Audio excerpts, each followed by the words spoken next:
ہے ما کان محمد ابا احد من رجالکم ولکن رسول اللہ وخاتم النبیین، محمد صلی اللہ علیہ وآلہ وسلم۔ اب یہ میں چونکہ ترجمہ پڑھ رہا ہوں اور درود پاک میں نے خود سے پڑھا، یہ آیہ کریمہ میں ایسے نہیں ہے تمہارے مردوں میں سے کسی کے باپ نہیں ہیں، لیکن اللہ کے رسول اور تمام نبیوں کے خاتم اور پچھلے ہیں، یعنی سب نبیوں کے آخر میں آنے والے، سب سے پیچھے آنے والے ہیں۔ عزیزان محترم، اس آیہ کریمہ سے عقیدہ ختم نبوت ثابت ہے، عقیدہ ختم نبوت کہ حضور علیہ الصلوۃ والسلام آپ کو نبوت سب سے پہلے عطا ہوئی ہے، لیکن اللہ نے آپ کی بعثت سب سے آخر میں فرمائی ہے۔ اسی کو اعلیٰ حضرت عظیم المرتبت رحمۃ اللہ تعالی علیہ نے اپنے شعر میں جو ہے وہ تلمیح کرتے ہوئے اشارہ یعنی فرمایا ہے، باب فتح نبوت پہ بے حد درود، ختم دور رسالت پہ لاکھوں سلام۔ یعنی نبوت کا جو دروازہ کھلا، سب سے پہلے جو نبوت عطا ہوئی ہے وہ نبی اکرم صلی اللہ علیہ وآلہ وسلم کو عطا ہوئی ہے۔ آپ اول بھی ہیں، آپ آخر بھی ہیں۔ اول کس اعتبار سے کہ سب سے پہلے آپ کو اللہ نے آپ کے نور کو تخلیق فرمایا ہے، جس کو آپ صلی اللہ علیہ وسلم اپنی حدیث مبارکہ میں ارشاد فرماتے ہیں، اول ما خلق اللہ نوری، سب سے پہلے اللہ نے میرے نور کو تخلیق فرمایا ہے۔ اور آپ سے پوچھا گیا، یا رسول اللہ صلی اللہ علیہ وسلم متی وجبت لکن نبوہ، آپ کو نبوت کب عطا ہوئی؟ تو رسول اللہ علیہ الصلوۃ والسلام نے ارشاد فرمایا، کنت نبیا وآدم بین الماء والطین، میں اس وقت بھی نبی تھا جبکہ آدم علیہ السلام پانی اور مٹی کے خمیر میں تھے۔ پانی اور مٹی کا جب خمیر تیار ہو رہا تھا تو میں اس وقت بھی نبی تھا۔ اب جتنے لوگ ہیں، آپ کتابیں جو ہیں اٹھا لیں ٹیکسٹ کی، اسلامیات کی کتابیں جنہوں نے انگلش میں لکھی ہیں، جنہوں نے اردو میں لکھی ہیں، اور کیونکہ وہاں تو کوئی چیک اینڈ بیلنس اتنا ہے ہی نہیں، فرضی کاروائی تو ہے، تو لیکن گفتگو کیا ہوتی ہے کہ 40 سال میں نبوت ملی، حضور 40 سال کے ہو گئے تھے تو تب نبوت ملی، تب نبوت ملی نہیں، تب نبوت کا اعلان فرمایا، اظہار فرمایا۔ ملی تو تب سے تھی کہ جب آدم علیہ السلام کا ابھی خمیر بھی تیار نہیں ہوا تھا۔ کہہ دیجئے سبحان اللہ۔ شاید آپ کو بات سمجھ نہیں آتی، شاید اس لیے اللہ کی تسبیح بیان کرنے میں کمزوری ظاہر کرتے ہیں۔ حضور فرماتے ہیں میں اس وقت بھی نبی تھا۔ سب سے پہلے انسان کون تخلیق ہوئے؟ حضرت آدم علیہ السلام۔ حضور بھی انسان ہیں، حضرت آدم علیہ السلام بھی انسان ہیں، ابو البشر ہیں، پہلے بشر ہیں، بشروں کے باپ ہیں، لیکن ان سے بھی پہلے حضور علیہ السلام جنہوں نے آدم علیہ السلام کی اولاد میں سے آنا ہے، اولاد میں سے آنا ہے، باپ کو نبوت اپنے بیٹے کے صدقے عطا ہو رہی ہے۔ آدم علیہ السلام جب حضور کو یاد کرتے تھے تو ان الفاظ میں یاد کرتے تھے کہ یا ابنی صورتن و ابی حقیقتن، اے ظاہر میں میرے بیٹے، اے ظاہر میں میرے بیٹے لیکن حقیقت میں بھی میرے باپ۔ ظاہر میں میرے بیٹے کیسے کہ پہلے آدم اول الناس جو ہے، پہلے انسان وہ تو آدم علیہ السلام ہے، اور ان سے بھی جو ہے انسانیت شروع ہوئی، اور چلتے چلتے چلتے چلتے سرکار کا تولد بھی جو ہے، سرکار کی ولادت بھی انہی کی اولاد میں سے ہی ہوئی۔ تو ظاہر میں تو حضور علیہ السلام آدم علیہ السلام کی اولاد سے ہیں، اور حقیقت میں میرے اصل میرے اب جو ہے روحانی طور پر کس طرح کہ یعنی جو میرا پھل، میرے درخت کا جو پھل بن رہا ہے، حقیقت میں وہ درخت کی بھی اصل ہے، درخت کی بھی کیا ہے؟ اصل ہے، کہ حضور علیہ السلام کے صدقے سب نبیوں کو نبوتیں عطا ہوئی، حضور صلی اللہ علیہ وسلم کے صدقے سب رسولوں کو رسالتیں عطا ہوئی ہے۔ تو حضور علیہ السلام اول بھی ہیں، یعنی نبی جو ہیں وہ نبوت کے اعتبار سے خلقت کے اعتبار سے اور نبوت کے عطا ہونے کے اعتبار سے حضور علیہ الصلوۃ والسلام کو اولیت ثابت ہے، آپ کو اولیت حاصل ہے، لیکن بعثت کے اعتبار سے آپ سب سے آخری نبی بنا کر بھیجے گئے ہیں۔ تو ساری امت مسلمہ کا سلفن اور خلفن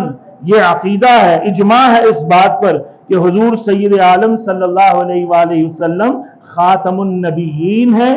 آخری نبی ہیں۔ اب حضور علیہ الصلوۃ والسلام نے اپنے آخری ہونے کی جو تصریح ہے،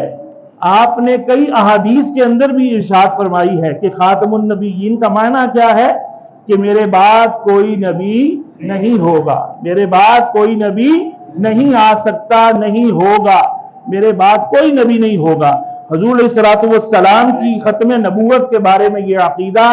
ضروریات دین میں سے ہے۔ دین کے جو مسلمہ اصول ہیں، مسلمہ باتیں ہیں، قطعی یقینی باتیں ہیں، ضروریات سے ہیں، ان میں سے کسی ایک کا انکار کرنے سے کفر لازم آتا ہے۔ جو کوئی ضروریات دین میں سے کسی ضروری دینی کا انکار کرے گا وہ مسلمان نہیں رہتا۔ یہ عقیدہ ختم نبوت کا بھی انہی عقائد میں سے ہے، انہی ضروریات اور ضروری مسلمات میں سے ہے۔ تو کوئی شخص اس کو یہ کہے کہ حضور علیہ الصلوۃ والسلام کے بعد جو ہے وہ نبی کوئی آ سکتا ہے، فرض کیا جا سکتا ہے، آنا ممکن ہے وغیرہ وغیرہ، جو جس کا بھی ایسا عقیدہ ہو وہ مسلمان نہیں ہو سکتا اور وہ دائرہ اسلام سے کیا ہے؟ خارج ہے۔ ہمارے نبی اکرم صلی اللہ علیہ وآلہ وسلم کے بعد کسی نبی کا آنا ممکن ہی نہیں۔ جو ممکن بھی مانے، پاسبل جانے، پاسبلٹی یا امکان کا جو یقین رکھے یا تصور رکھے، وہ قرآن کی تکذیب کرتا ہے، وہ قرآن کو جھٹلانے والا ہے، کیونکہ قرآن مجید نے صراحت فرما دی ہے کہ آپ خاتم المرسلین ہیں، آپ خاتم النبیین ہیں، اور اس عقیدے کے ثبوت میں کتاب اللہ اور سنت رسول اللہ صلی اللہ علیہ وسلم اور اجماع امت کی شہادتیں کثرت سے موجود ہیں۔ لیکن اس کے برخلاف ایسے لوگ بھی پائے جاتے ہیں جنہوں نے اپنا یہ عقیدہ رکھا کہ اس شہنشاہ کی تو یہ شان ہے کہ ایک آن میں ایک حکم کن سے تو کروڑوں نبی ولی اور فرشتے جبریل اور محمد کے برابر پیدا کر ڈالے، معاذ اللہ ثم معاذ اللہ۔ دیکھیے اللہ تبارک و تعالیٰ کی یہ شان ہے، انما امرہ اذا اراد شیئا ان یقول لہ کن فیکون۔ اس کی تو شان یہ ہے جب وہ کسی امر کا ارادہ فرماتا ہے تو جسٹ وہ کن کہتا ہے، فیکون وہ کیا ہو جاتا ہے؟ ہو جاتا ہے۔ اس کے علم ازلی کے اندر جو بھی معلوم ہے، معلوم الہی، وہ اسے کن کہتا ہے تو وہ ہو جاتا ہے۔ تو اللہ رب العالمین نے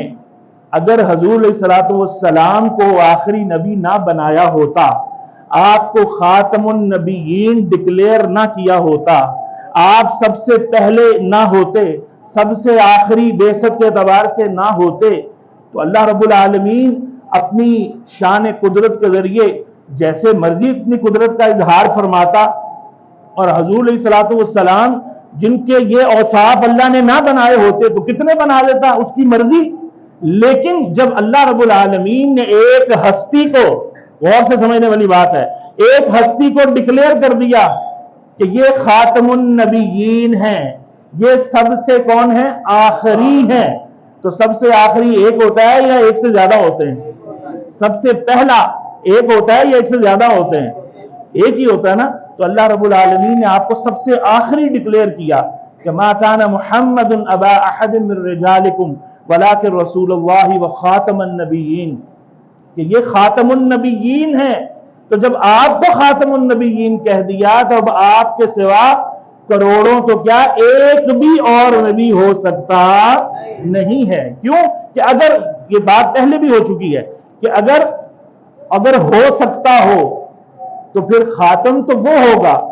جس کو اللہ نے فرمایا خاتم، وہ تو خاتم نہیں رہیں گے۔ تو جب وہ خاتم نہ رہیں گے تو اس سے جھوٹ لازم آئے گا، کس کا جھوٹ لازم آئے گا؟ معاذ اللہ ثم معاذ اللہ، باری تعالیٰ کا جھوٹ لازم آئے گا۔ اور اللہ تو عیبوں سے اور اللہ تبارک و تعالیٰ کذب سے اور شائبہ کذب سے اور امکان کذب سے کیا ہے؟ پاک ہے۔ تو جنہوں نے یہ عقیدہ رکھا معاذ اللہ ثم معاذ اللہ، انہوں نے قرآن کی بھی جو ہے تکذیب کی ہے، احادیث مصطفیٰ جس کے اندر سرکار علیہ الصلوۃ والسلام نے اپنی ختم نبوت کو بیان فرمایا ہے، ان احادیث کو بھی جھٹلا دیا ہے۔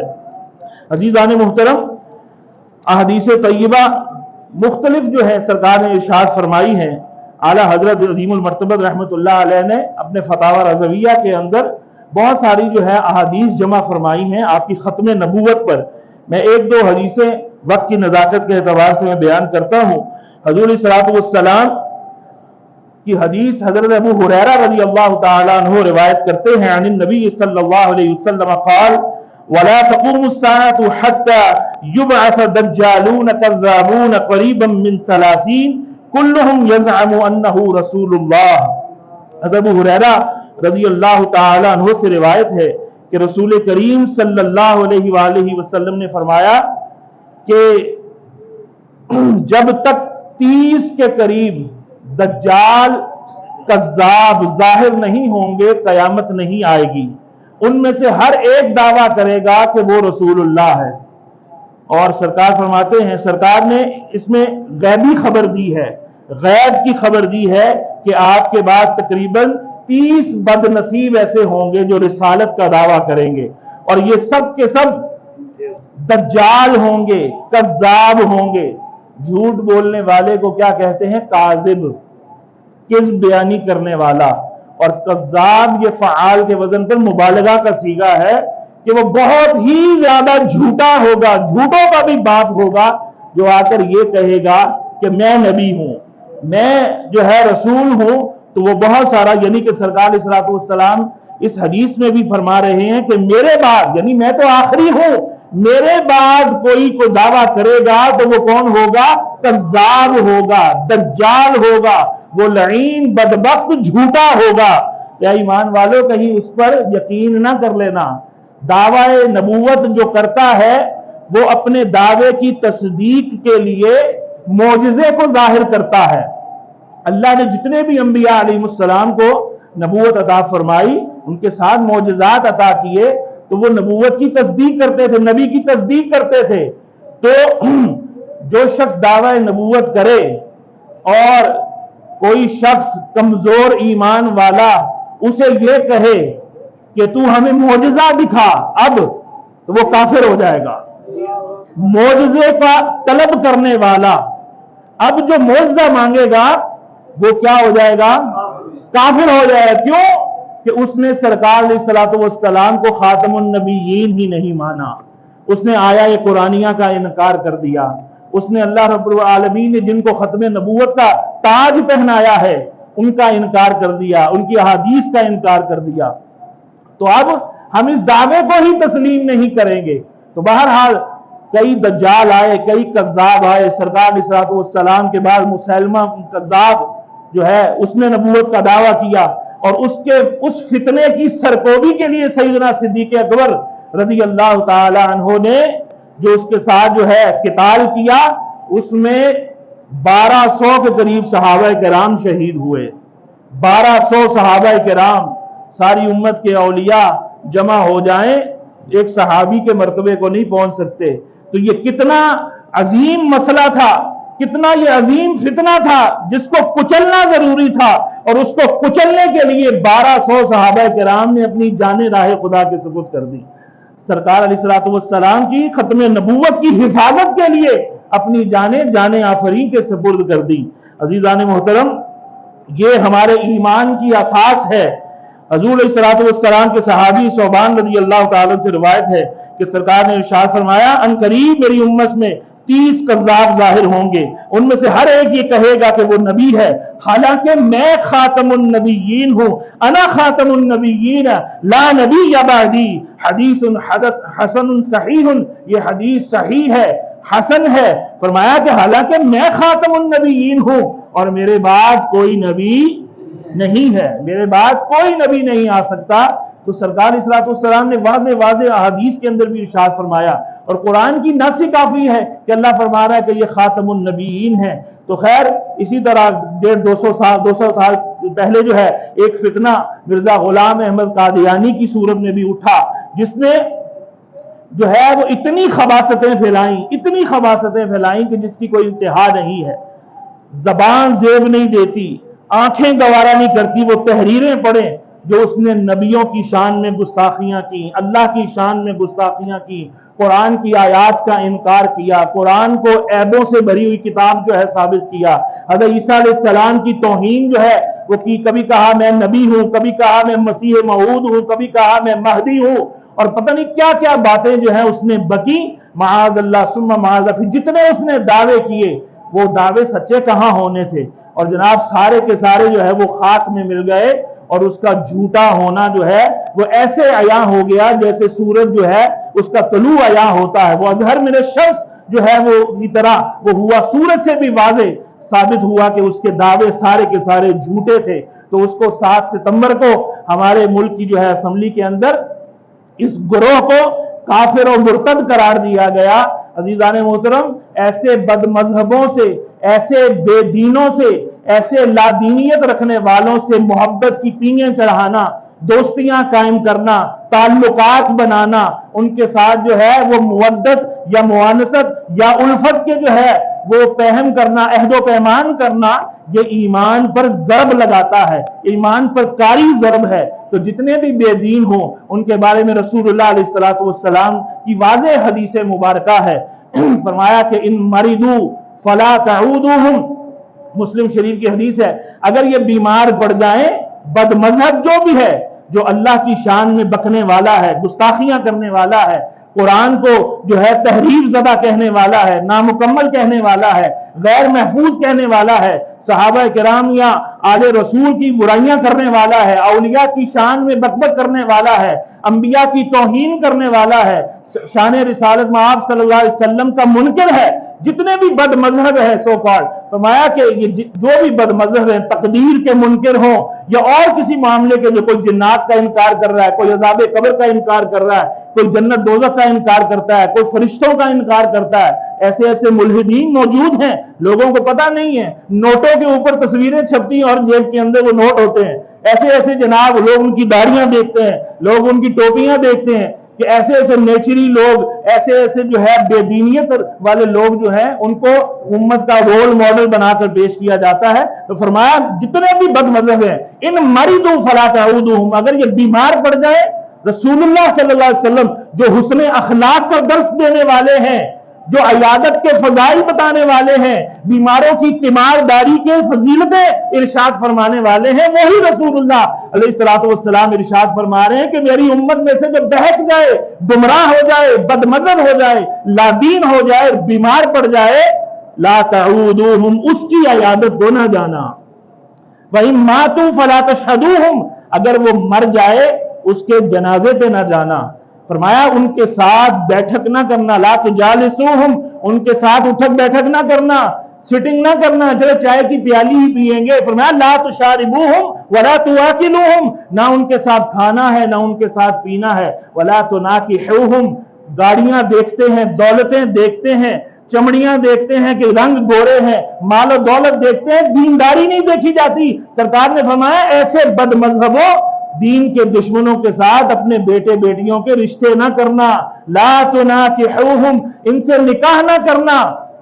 لا تصلوا علیہم ولا تصلوا معہم، اور اگر یہ مر جائیں تو ان پر نماز نہ پڑھنا، یعنی ان کے جنازے نہ پڑھنا، اور ان کے ساتھ بھی اگر انہوں نے 1.5 اینٹ کی اپنی عمارتیں کھڑی ہوں تو ان کے ساتھ بھی نمازیں نہ پڑھنا، جو کہتے ہیں نا نماز ہی پڑھنی ہے جدھر مرضی پڑھ لو۔ تو جناب یہ رسول اللہ صلی اللہ علیہ وسلم کے فرمان کے مد مقابل ہے وہ شخص جو بد مذہبوں کو اپنا امام بنا رہا ہے، جو صحابہ کو برے کہنے والے کو اپنا امام بنا رہا ہے، جو آل رسول کا بغض رکھنے والے کو اپنا امام بنا رہا ہے۔ اپنے ماں باپ کا کوئی گستاخ ہو جائے، وہ گالی بک دے ہمارے ماں باپ کو، ہم اس کی شکل دیکھنا گوارا نہیں کرتے۔ اور کیسا ایمان ہے ہمارا کہ جو ہمارے ان اکابرین اور ہمارے انبیاء اور رسول کی توہین کرے، جو ہمارے اولیاء کرام کی جو ہے گستاخیاں کرے، جو صحابہ کرام کی شان میں بکواسات کرے، جو آل رسول کی جو ہے وہ تعظیم نہ کرے، توہین کرے، اور ہم اس کو اپنے سر کا امام بنا لیں گے، تو رسول اللہ علیہ الصلوۃ والسلام کی حدیث کا سراسر ہم کھلم کھلا مخالفت کریں گے اور اس کی جو ہے